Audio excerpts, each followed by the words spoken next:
우리 증시도 그렇고 뭐 글로벌 금융시장이 계속해서 미중 간의 관계 또 미국의 관세 때문에 영향을 많이 받고 있는 요즘인데요. 특히 과거와는 다르게 트럼프 일기 행정부 시절과는 다르게 중국의 맞대응이 굉장히 빠르고 더 강해진 것 아닌가라는 느낌도 듭니다. 그게 맞는 건지 미국 쪽의 시각에서도 한번 중국 쪽의 시각에서도 한번 살펴볼 필요가 있는데요. 찐링 중국 투자 전문가와 2부 함께하겠습니다. 안녕하세요. 안녕하세요. 요즘 좀 체감이 되십니까? 많은 사람들이 특히 이제 미중 관계에 대해서 많이 불안해하고 있다, 걱정하고 있다라는 게요. 전 세계 200개국 중에 트럼프발 관세 전쟁이랑 무관한 나라는 없을 것 같은데요. 그렇죠, 특히. 네. 근데 중국이 이번에 가장 이제 최근에 또 나온 이야기 보면은 희토류 수출을 네. 통제하겠다라고 밝히지 않았습니까? 네. 광물 수출까지 끊는 건 이건 어떤 의미라고 봐야 되겠습니까? 세 가지로 보고 있는데요. 첫 번째는 지난 4월 2일, 그러니까 미국 현지 시간 4월 2일에 트럼프 행정부에서 중국산 제품에 대해서 34% 더 추가했잖아요. 그거에 대한 맞대응 조치로 하루 후에 한국 시간 4월 4일에 중국 정부가 여러 가지 맞관세 외에 한 10가지 반격 조치를 발표했는데 그중에 하나가 7가지 희토류에 대한 수출 통제를 하는 거예요. 네. 근데 이게 왜 중요하냐면 여러분들도 잘 아시다시피 미국 패권 중에 군사 패권, 달러 패권, 그리고 과학기술 패권 여러 가지가 있는데 그중에 사실 장기적으로 볼 때 가장 밑받침이 되는 게 군사 패권이잖아요. 그러면 군사 패권이랑 가장 직결된 게 방산 산업이잖아요. 그쵸. 그리고 미국 입장에서는 자국의 방산 수요도 중요하지만 미국이 전 세계에서 무기 수출량 1위 국가이기 때문에 이제 자국뿐만 아니라 해외로 수출하는 방산 쪽까지도 영향을 줄 수 있습니다.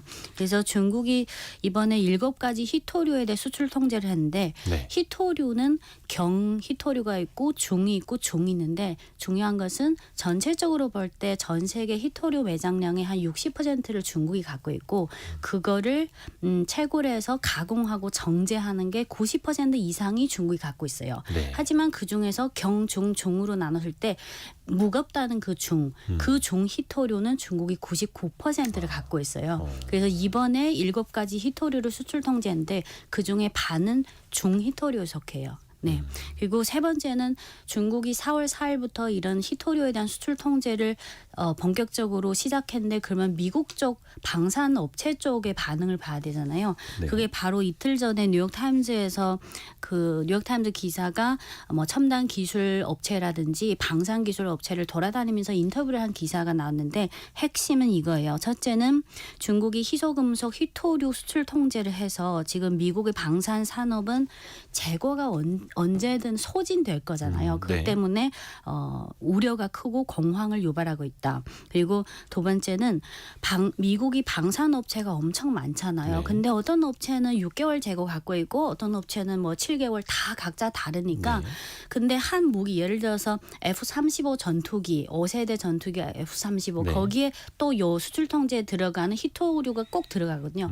근데 방산업체마다 다 갖고 있는 재고 양도 다르고 소진되는 시간이 다르다 보니까 지금 미국 방산업체들 입장에서는 이제 좀 이게 수출 통제가 계속되면 재고는 언젠가 소진될 것이고 그래서 지금은 좀 우려가 확산되는 분위기입니다. 그러니까 뭔가 중국이 미국에게 실질적인 타격을 줄 수 있는 카드를 꺼내든 거네요. 네. 특히 근데 이제 방산에서. 요거를 볼 때 한 가지 유의할 점은 지금 중국이 지금까지 미국에 맞대응한 조치가 한 10가지로 나눌 수 있는데 그중에 미국 현지 소비자들 입장에서는 가장 즉각적으로 반응을 오는 게 그 145는 사실 미국 현지 소비자들이 90% 심지어 이상을 부담하잖아요. 근데 중국이 145%는 관세율. 네, 네. 미국 입장에서 중국산 제품을 수입할 때 145%의 추가 관세. 그럼 그거를 중국이 내는 것이 아니라 미국 기업이 미국의 내는 거죠. 수입업체나 또 수입업체들이 그 가격 올라가니까 그거를 미국 소비자한테 전가할 수밖에 없어요. 그렇죠. 그래서 여러 가지 복합적인 전방위적인 반격 조치를 할 때 가장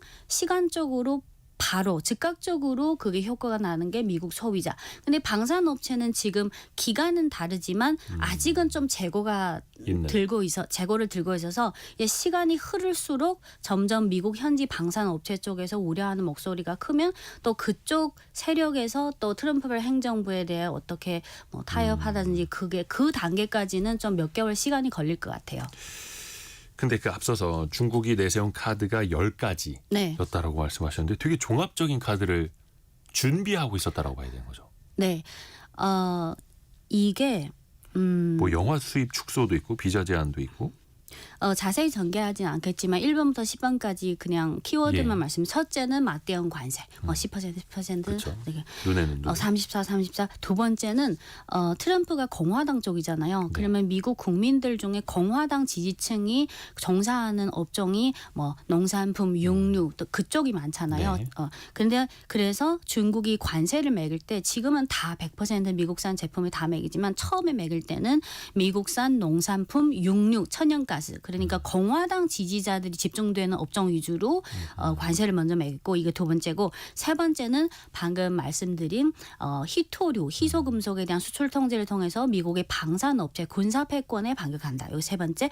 네 번째는 구글 같은 기업은 뭐 중국뿐만 아니라 전 세계에 다 사업을 갖고 있잖아요. 네. 그러면 구글이나 듀폰이나 대표적인 중국의 매출이 그 전체 매출에서 차지하는 비중이 큰 이런 대표적인 미국 업체 대상으로 뭐 반독점법 조사라든지 이런 조사를 하고 그리고 다섯 번째가 방금 진행자님이 말씀하신 영화인데요.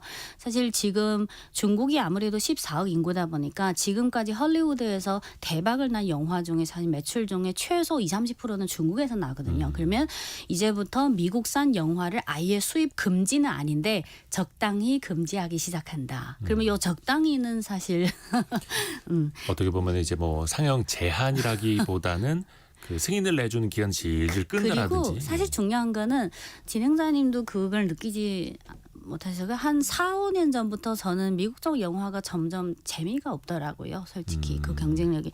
그리고 여섯 번째는 대부분 시청자분들 입장에서는 반도체 산업을 생각할 때 미국이 먼저 중국 제재하고 미국이 또 어떤 조치를 그런 이미지가 강하잖아요. 근데 네. 이번에는 중국이 또 오히려 반도체 쪽을 통해서 미국을 반격하고 있어요. 이따가 시간 나면 말씀드리고. 네. 그리고 또 하나는 전 세계 그 민용 항공기 중에 2대 업체가 하나는 미국의 보잉사 그리고 유럽의 에어버스잖아요. 네. 그러면 지난 3월에 양회 직후에 전 세계 글로벌 기업 CEO들이 다 중국에 모여서 뭐 중국에 투자를 확대하거나 이걸 논의했잖아요. 그중에 비슷한 시기에 딱 2-3일 간격으로 보잉사 사장이 중국에 와서 중국 상무부랑 악수하고 그리고 2-3일 후에 에어버스 사장이 또 중국에 와서 상무부 부장이랑 악수하고 그러면 이 두 개 회사는 경쟁 관계잖아요. 그렇죠. 근데 작년부터 사실 뭐 중미, 미중 간의 이런 힘겨루기가 없더라도 여러분들도 기사를 통해서 많이 접하셨겠지만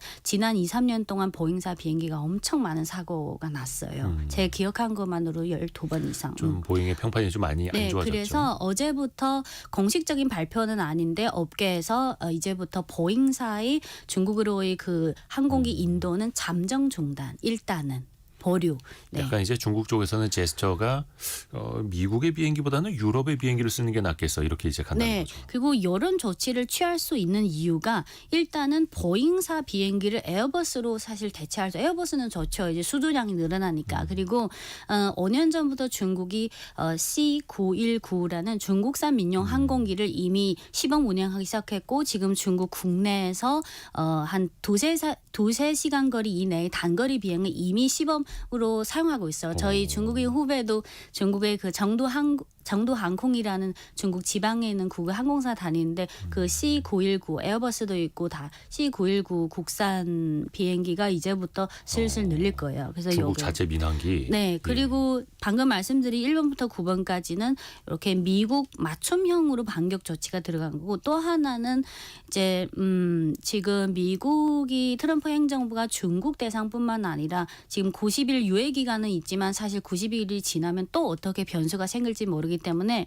점점 글로벌적으로 반미라기보다는 반 트럼프발 관세 전쟁에 대한 어떤 공동으로 협력해서 잘 대응하자는 잘 반격하자는 그런 연대가 형성되고 있는데 중국이 그렇죠. 이렇게 정면 반격하고 있고 유럽 같은 경우는 기사에도 많이 나왔는데 미국이랑 타협하지 않고 이제 뭐 철강이나 알루미늄 이제 시간이 흐르면 아마 육류나 농산품도 반격 조치 들어갈 거고 관세 정책 그리고 일본은 이틀 전에 이미 일본 총리가 우리는 뭐 그렇게 크게 뭐 급하게 미국이랑 타협하지 않겠다는 입장을 표명했고 좀 천천히 하겠다라고 네, 했죠. 그리고 베트남이나 말레이시아나 동남아 쪽은 4월 14일부터 18일까지 중국 국가주석이 지금 동남아 순방 중에 있고 그래서 저는 이거는 아무래도 우리가 피동적으로 접하는 뉴스의 양이나 그 뉴스의 헤드라인 그 강도 면에서는 우리 일반인 입장에서는 미국, 중국 또 중국이 뭐였다 미국 이런 G2에 대한 그런 이미지가 피동적으로 강화될 수밖에 없는데 사실은 이거는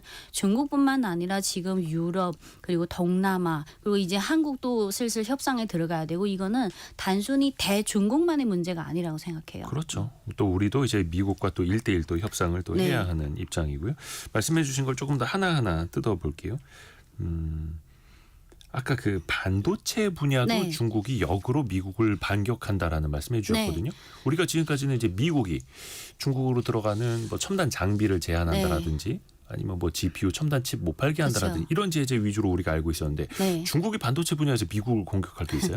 한 세 가지로 말씀드리고 싶은데요. 하나는 트럼프 1기에 이어서 바이든 행정부까지 그리고 지금 트럼프 2기까지 미국의 대중국 반도체 제재 정책은 계속해서 지속되어 왔잖아요. 근데 결과적으로 이미 미국 현지 반도체 업계에서도 이미 인정했는데 이 지금까지 진행된 한 7, 8년 정도의 반도체 제재는 사실상 실패했어요.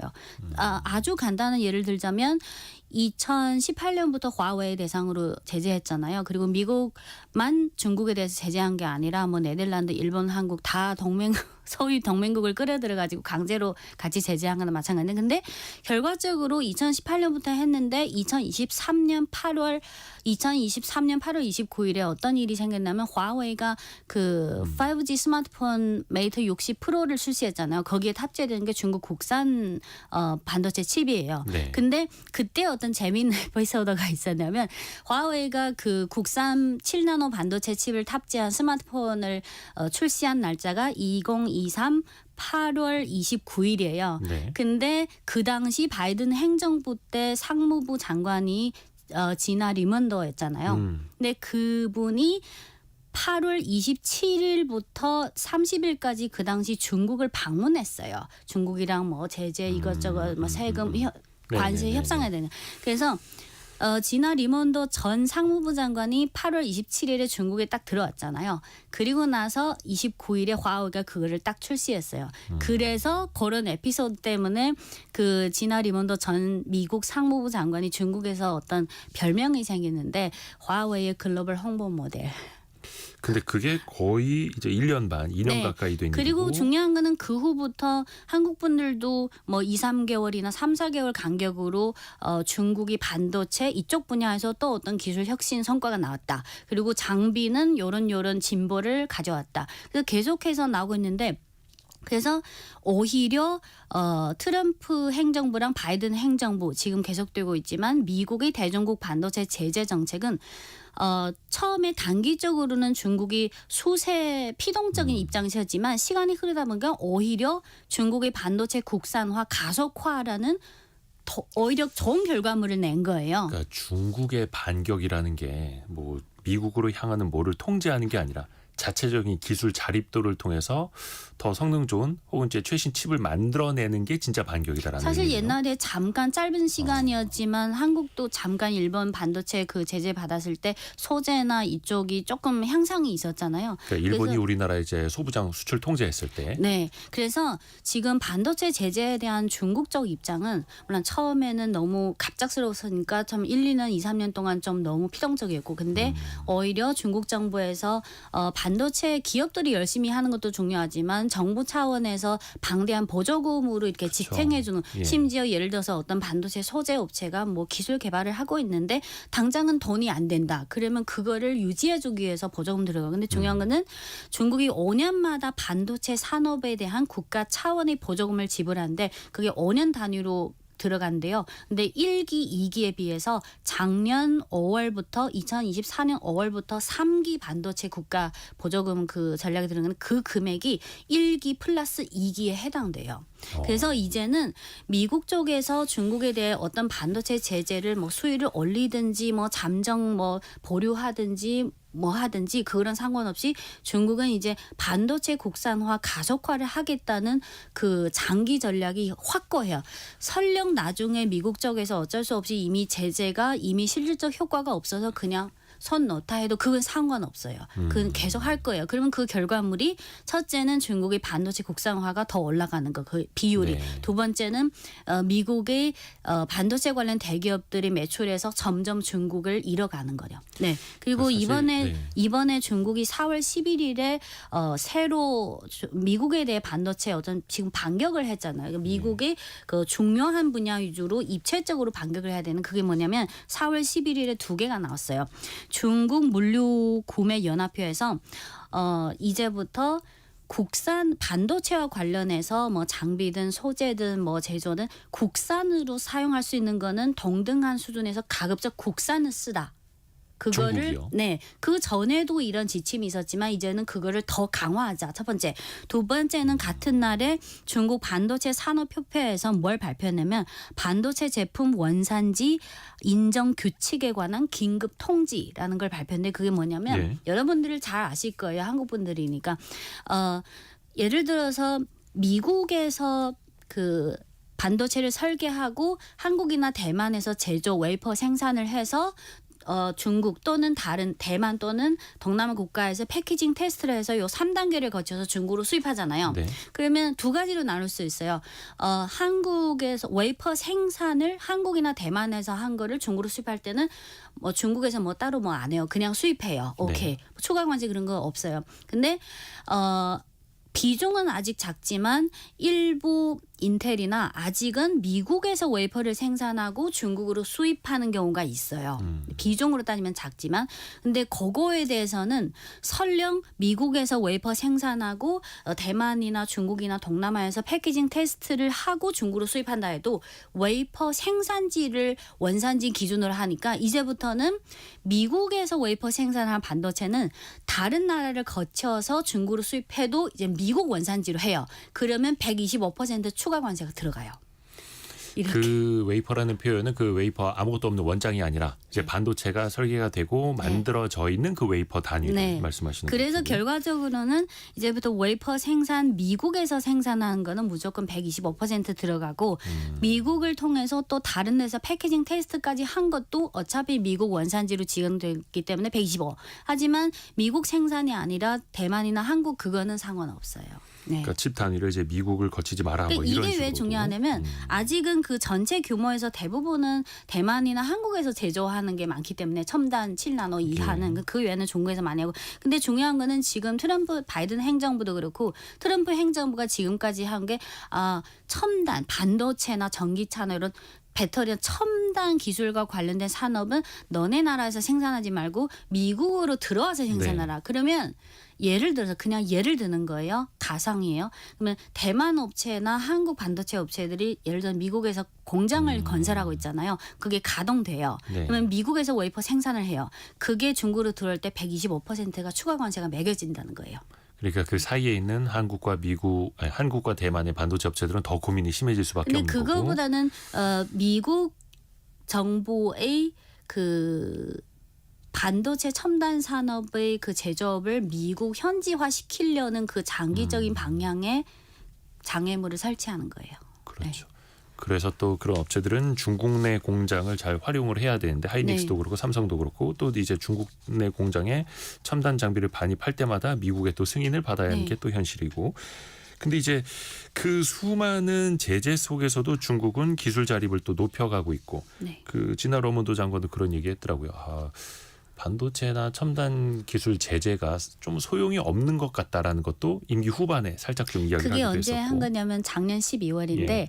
바이든 행정부 때 그 진화 러먼더 전 상무부 장관이 임기 완료 며칠 전에 공식 맞아요. 석상에서 뭐라고 했냐면 그동안 몇 년 동안 진행해온 대중국 반도체 제재는 사실상 결과적으로 의미가 없었다. 오히려 중국의 반도체 국산화를 더 증진시키는 효과를 발생. 그러니까 네. 차라리 중국이 아주 손쉽게 반도체를 사서 쓰게 했었으면 이렇게까지 빨리 그러면 기술 개발을 안 그렇게까지 했을 텐데. 국산화를 할 필요 없어요. 그러면 그러니까. 일본이나 한국이나 대만의 반도체 업체들도 원래 하던 것처럼 계속 첨단적으로 중국으로 수출하면 돼요. 네. 박성춘님이 제재의 역습 같다고 오히려 상대방의 힘을 키우는 부작용이네요. 이렇게 이야기를 해주셨고요. 또 이제 중국 입장에서 되게 이제 절박한 마음으로 네. 기술을 또 고도화하고 있다 이런 이야기. 그래서 최근에 삼성전자 주가가 안 좋은 이유 중에 하나가 이른바 네. 이제 레거시 D램이라고 하는 네. 그 분야에서 중국의 CXMT 비롯해서 비중이 점점 DDR4뿐만 아니라 DDR5까지 이제 네. 따라오고 있어서 그런 아마 게 이제 앞으로 아까 말씀드린 4월 11일 그 이제부터 가급적이면 국산 쪽을 더 많이 쓰라. 그게 지침이 더 명확히 나왔기 때문에 이제 2025년 3, 4년 지나면 이제 글로벌 관련 그 반도체 데이터가 나오면 레거시 쪽은 더 눈에 띄는 데이터가 나올 거예요. 네. 근데 이제 그게 이제 반도체 분야에서도 대한민국이 중국과 또 경쟁을 하고 있는 거고요. 참 10년 전에 뭐 중국이 이제 반도체 기술 D램에서 따라온다라는 얘기했으면 그땐 다 이제 코웃음 쳤었거든요. 네. 올 초에 그런 기사를 많이 접하셨겠지만 중국이랑 한국의 그 기술 검증 그런 관련 기관에서 중국이랑 한국의 반도체 관련 각 그 부분을 네. 비교했을 때 중국은 이미 한국을 추월했다는. 그래서 그러니까 특정 반도체에서는 오히려 중국산이 네. 성능이 더 좋더라 네. 이런 것도 나왔고. 그래서 지금 이런 상황에서 또 추가로 트럼프발 관세 전쟁이 나오니까 사실 중국뿐만 아니라 여러 나라의 기업들이 그렇죠. 더 머리가 아픈 거죠. 일단 그 중국이 어떻게 보면은 지난 1기 트럼프 행정부 시절보다는 조금 더 자신감이 올라온 것 같아요. 네. 이거는 어떤 배경으로 우리가 어떻게 해석을 할 수 있을까요?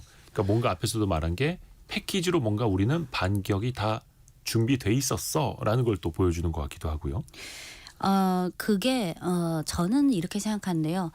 첫 번째는 트럼프 1기가 2017년에 시작됐잖아요. 네. 근데 그때 어떤 일이 있었냐면 트럼프 1기 때 2017년 3월에 중국 국가주석이 미국을 방문해서 트럼프와 악수를 했고 네. 그리고 같은 해 11월에 트럼프 대통령이 중국을 방문해서 중국 국가주석과 악수를 했고 분위기는 괜찮. 근데 바로 6개월 후인 2018년 4월에 미국이 그 중국의 2위 통신 장비 업체 ZTE 있잖아요. 예. 중흥통 ZTE 대상으로 제재가 들어갔어요. 맞아요. 그리고 또 1년 후에 2019년 5월에 화웨이 제재가 들어갔어요. 그러면 그 전에 악수한 게 아무 의미가 없어진 거예요. 그래서 사실상 2018년 미국이 ZTE 대상으로 제재, 특히 2019년 5월 화웨이 대상으로 본격적인 반도체 제재가 들어갔을 때부터 이미 중국 정부 입장에서는 트럼프 행정부에 대한 신뢰도를 완전 버린 거예요. 그렇죠. 나중에 뭐 바이든이 됐든 또 트럼프가 됐든 이미 이런 미국의 이런 방식에 대해 이미 아주 본질적으로 명확히 알게 된 거예요. 그러면 화웨이가 2019년 5월에 제재당했으니까 저는 개인적으로 그때 미국의 어떤 전술적인 실수 중에 하나가 만약 먼저 화웨이를 제재하고 그다음에 ZTE 근데 약간 처음에 테스트식으로 ZTE는 화웨이와 전혀 다른 차원의 기업이잖아요. 네. 화웨이는 스마트폰부터 반도체 뭐 소재까지 그리고 통신 장비, AI 뭐 로봇까지 다 하는데 ZTE는 사실 그냥 통신 장비 위주예요.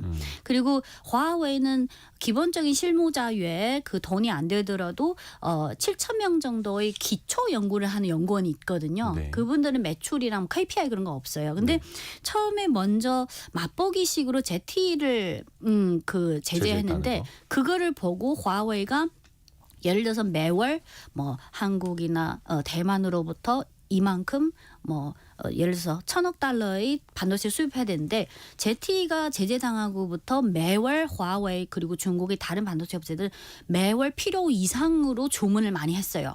언제 제재당할지 모르는 그런 우려감 때문에. 그래서 네네네. 화웨이가 처음에 한 1년 동안 재고를 어느 정도 축적하는 네. 좀 그런 시간을 좀 벌었어요. 그리고 그뿐만 아니라 중국이 뭐 바이든 발이든 트럼프 발이든 그런 제재 조치가 없더라도 잘 아는 분 지금 중국의 GDP 중에서 한 3분의 1은 제조업이잖아요. 네. 중국이 몇십 년 전부터 계속 그러니까 1978년 개혁 개방도 그렇고 뭐 90년대고 2000년대 중국은 항상 제조업은 우리 국가 발전의 근간이다. 이거는 최우선의 원칙. 그리고 이거를 계속 집행하고 또 한 가지 중요한 거는 여러분들도 많이 들어보셨겠지만 중국 제조 2025. 네. 네, 중국 제조 2025가 한마디로 말하면 제조 대국에서 이제는 제조 강국으로 가자. 근데 그 결과물이 2015년부터 올해가 딱 10년이 됐잖아요. 그 중에 10대 첨단 산업을 이제 대국에서 강국으로 하자. 목표 중에 96%는 이미 달성했어요. 나머지 4%는 7나노 이하 첨단 반도체 아직 노력 중. 그래서 지금까지 미국발 그 반도체 제재든 뭐 무역 전쟁이든 이미 미국이 화웨이를 제재한 그날부터 중국은 이미 이제는 시작됐구나 본격적으로 이제부터는 우리도 이제 가속도를 붙여야 된다. 그래서 아주 지금 당장은 트럼프발 관세가 이슈지만 이 오래전부터 사실 조금씩 촉적되어 온 거고요. 그리고 두 번째 중요한 거는 중국의 제조업의 강점이 첫 번째는 물론 제조 대국 전 세계 제조업의 35%를 중국이 하고 있고 중국의 제조업 규모가 미국 플러스 독일 플러스 일본 플러스 한국보다 조금 더 커요. 이렇게 생각하시면 돼요.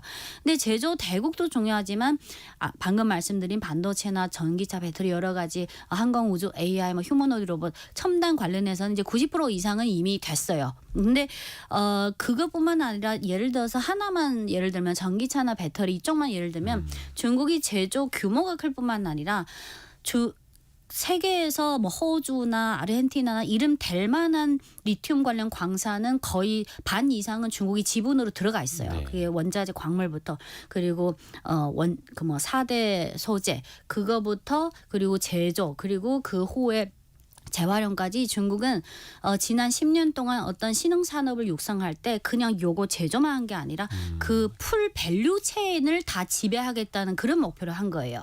아주 원초적인 기반까지. 네, 사실 그게 중요하잖아요. 네, 그런 걸 통제력이 강한 나라야만이 지금 뭐 여러 가지 관세 전쟁에도 대응할 수 있고요. 그러니까 굉장히 오랫동안 준비를 해온 거고 네. 그 결실을 이제 중국 입장에서는 보고 있는 거고 그래서 미국 입장에서도 이제 중국을 상대하는 게 예전만큼 쉽지는 않은 그런 그리고 상황이 저는 또 한 거군요. 가지 어떻게 보면 가장 본질적인 이유일 수도 있는데요.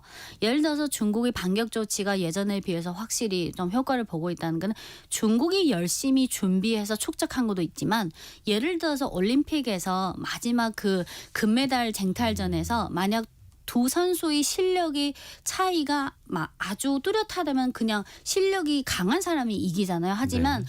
올림픽에서 만약 두 선수의 실력이 피차 일반이라면 실수를 한 사람이 은메달이에요. 그렇죠, 그렇죠. 근데 저희 생각은 가장 본질적인 거는 중국이 열심히 한 거는 미국 입장에서 중국이 열심히 한 거는 그거는 외부 요인이고 근데 미국 입장에서 내부 요인을 보면 저는 트럼프 1기 때부터 바이든 행정부 지금 트럼프 2기까지 미국이 전략적 전술적인 오판이나 실수를 너무 많이 한다고 생각해요. 그게 저는 더 근본적이라고 생각해요. 대표적으로 어떤 걸까요? 예를 들어서 트럼프 1기 때는 뭐 관세 전쟁 했는데 결과적으로 중국이 금전적으로 손을 벗지는 사실 본질적으로 몇 변화가 없었어요. 근데 그때부터 화웨이 대상으로 반도체 제재 들어갔는데 앞서 말씀드렸듯이 그 전 미 상무부 장관 지나 리먼도도 결과적으로 소용없었다. 오히려 중국이 더 발전했다.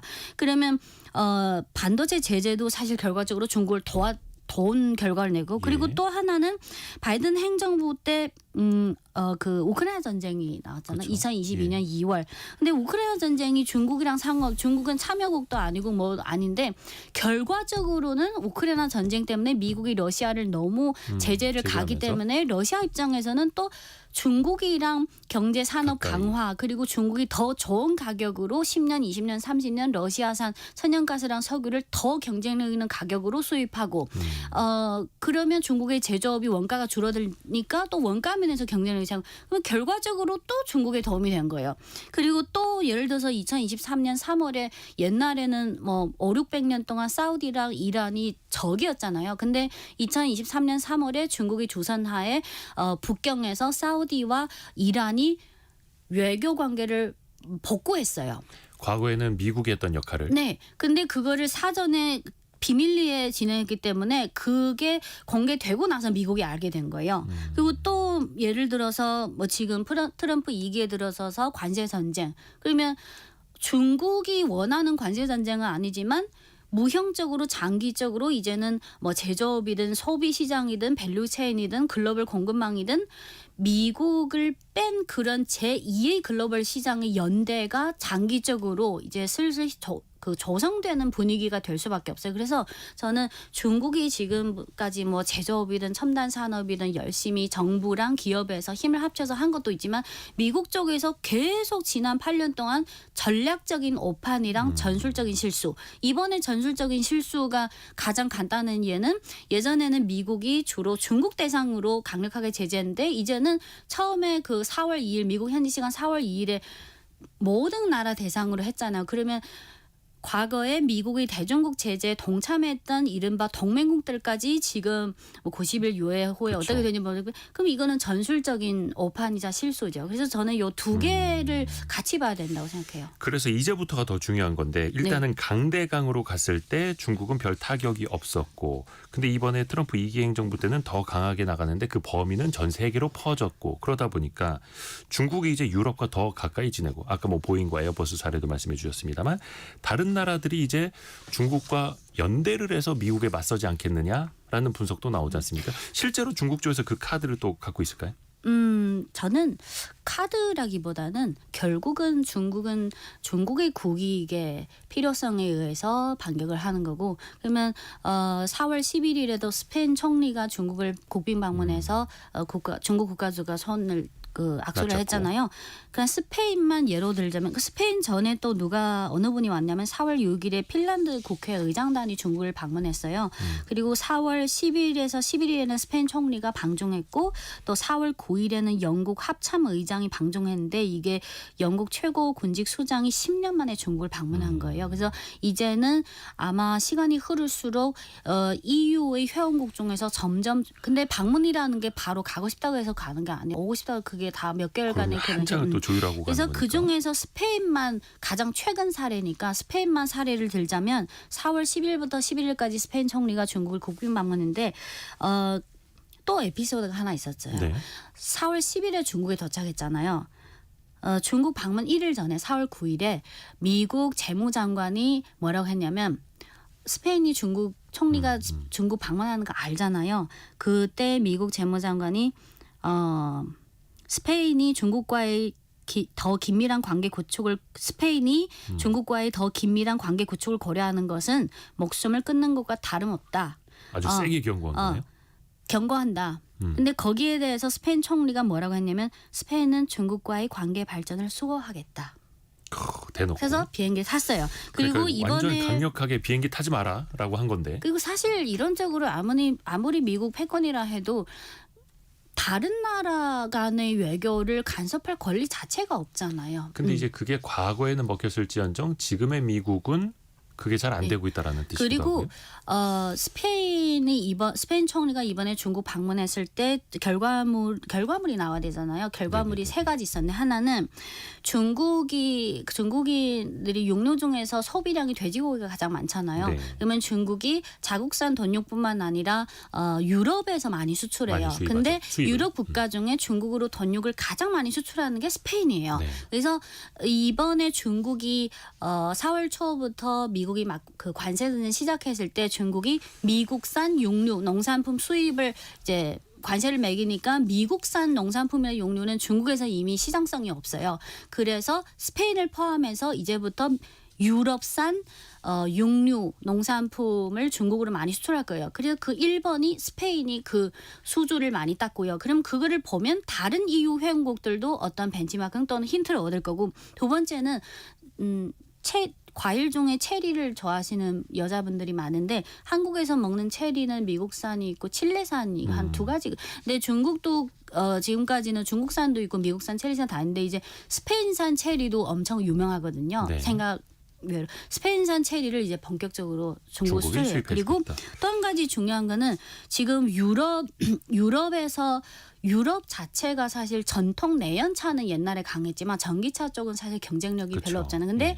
중국의 전기차 업체, 중국의 배터리 업체가 유럽 현지 생산의 근거지가 두 개예요. 하나는 헝가리, 하나는 스페인. 네. 헝가리는 이미 BYD, CATL 다 그래도 들어가 찍어내고 하고. 근데 스페인은 지금 중국의 전기차 업체 지루이 그리고 CATL이 3년 전, 2년 전부터 스페인 현지 공장 건설에 관한 협의를 진행하고 있어요. 그렇죠. 이미 지금. 근데 그거를 이번에 스페인 총리가 이번에 오셨잖아요. 작년에도 왔고 재작년에도 왔어요. 그쵸. 사실 요 전기차 밸류체인을 현지화 그거를 유치하기 위해서. 그래서 이번에 만약 중국이 그러면 스페인이 이렇게 EU 회원국으로서 협조해주면 중국도 뭔가 허위를 펴야 되니까 진행 중인 이런 스페인 전기차 전기차 배터리 관련 현지 공장 이런 거를 좀 가속도를 붙이거나 이런 쪽에서 중국이 또 줄 수 있는 게 있다고 생각해요. 그렇죠. 네. 그래서 유럽 쪽하고는 중국이 진지하게 더 넓게 더 깊이 또 교류를 하고 있었고 유럽 입장에서 봤을 때는 철저하게 이건 비즈니스야. 또 국익 측면에서 또 선택을 하는 게 결국은 모든 중국 쪽으로 뭐 가고 있는 패권이든 거고요. 모든 거는 경제가 기반이 돼줘야지 그 이상으로 뭔가를. 그 베트남이 사실 우리한테 제조기지 측면에서 굉장히 이제 중요한 네. 존재고 이번에 이제 트럼프 대통령도 베트남에 가장 높은 상호관세율을 매겼다가 네. 근데 베트남이 가장 먼저 미국에게 어떻게 보면 우리 이제 관세에 대해서 다시 한번 협상해 봅시다. 가장 먼저 손을 내밀었잖아요. 그런데 그럼에도 이번에 불구하고 시진핑 미국은 주석이 네. 또 베트남을 먼저 또 향했고 네. 그러면 과연 베트남이 어떻게 할 것인가?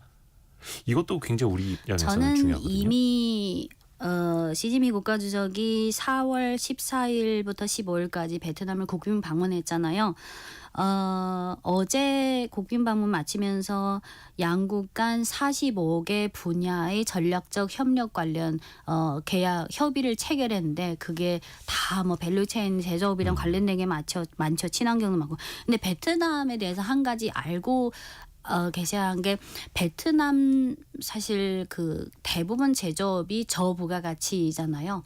그리고 베트남의 제조업은 의류 방직이든 전자제품 가공이든 80~90%의 원자재를 중국에서 수입해서 베트남에서 가공하는 게 가장 많아요. 네. 네. 그래서 아직은 저부가가치 많고 두 번째는 베트남이 아직 GDP 규모가 작잖아요. 근데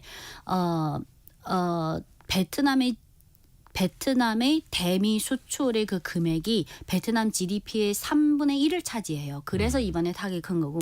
근데 지금 베트남 입장에서 저는 어제 그 45개 분야의 사업 협력 체결한 게 이미 어느 정도 베트남 정부 입장에서도 어느 정도 결론을 냈다고 생각하는 게 베트남 입장에서 지금 단기적으로든 장기적으로 시급한 물론 관세 전쟁 이슈도 있지만 지금 베트남 국내 인프라가 너무 제조업 저부가가치 제조업까지는 괜찮은데 만약 베트남이 중국을 벤치마킹해서 뭐 여러 가지 점점 고부가가치로 현대화된 제조업 시스템을 구축하려면 베트남 국내의 지금의 그 열악한 철도 인프라로는 전혀 안 되거든요. 근데 또 어떤 에피소드가 있었냐면 2007년 그러니까 2018년 전인 2007년에 베트남이 이제 고속철도도 깔아야 되고 일반 다 깔아야 되는데 그거를 일본, 독일, 중국, 한국 4개 국가가 경쟁으로 해서 입찰하려고 했는데 결국은 베트남이 2007년에 일본을 선택했어요. 네. 근데 18년이 지난 지금 일본이랑 베트남이 협력해서 베트남에서 깐다는 그 고속철도는 아직 어디 아직도 안 됐어요? 없어요. 그러면 베트남이 근데 그 사이에 중국 건설사가 인도네시아에서 이미 건설한 고속철도는 이미 잘 운행되고 있어요. 그러면 베트남의 그 제조업 분야에서 경쟁사는 중국이라기보다는 동남아 내의 경쟁 구도가 있거든요. 그러면 이미 말레이시아든 태국은 또 동남아에서 전기차 배터리를 가장 적극적으로 유치해서 동남아에서는 전기차 관련 산업은 태국이 가장 세고요. 그러면 인도네시아는 또 고속도로를 깔았고 인도네시아는 베트남이랑도 중복된 저부가가치도 많고 그러면 베트남 입장에서 지금 당장이든 단기적으로든 중기적으로든 장기적으로든 빨리 인프라를 제거시켜야 돼요. 네, 네, 네. 그러면 지금 상황에서 베트남이 원하는 가격에 그리고 그 착공부터 완공까지 그 기간 그리고 그 퀄리티까지 다 만족시킬 나라는 중국밖에 없어요. 그래서 이번에는 그게 또 협력이 됐고 이제 아마 90일 유예 기간이 지나면 뭔가 더 명확해질 거예요. 그러니까 미국 쪽에서 바라는 거는 베트남을 통한 중국 제품의 우회 수입 수출 이거를 또 어떻게 보면 이제 미국은 또 막고 싶어 하는 건데 그 유예 기간 동안 베트남과 또 미국이 또 어떻게 협상을 하는지도 결국은 좀 더 저는 지켜봐야겠네요. 어, 마무리. 관세 네. 벌써 시간 때문에 죄송해요. 나중에 한 번 더 보셔야겠습니다. 왜냐하면 저희가 준비한 질문에 한 5분의 1밖에 5분의 1도 못한 것 같은데 네. 그 KBS 콩에서도 말씀하시는 분 누구냐고 많이들 또 궁금해하시네요. 찐링 예, 중국 중국어 발음이 찐링 다른 거예요? 일성 이성 찐링이에요. 찐링. 정확해요. 중국 투자 전문가였습니다. 고맙습니다. 네, 감사합니다. 라디오 정보센터 다녀옵니다.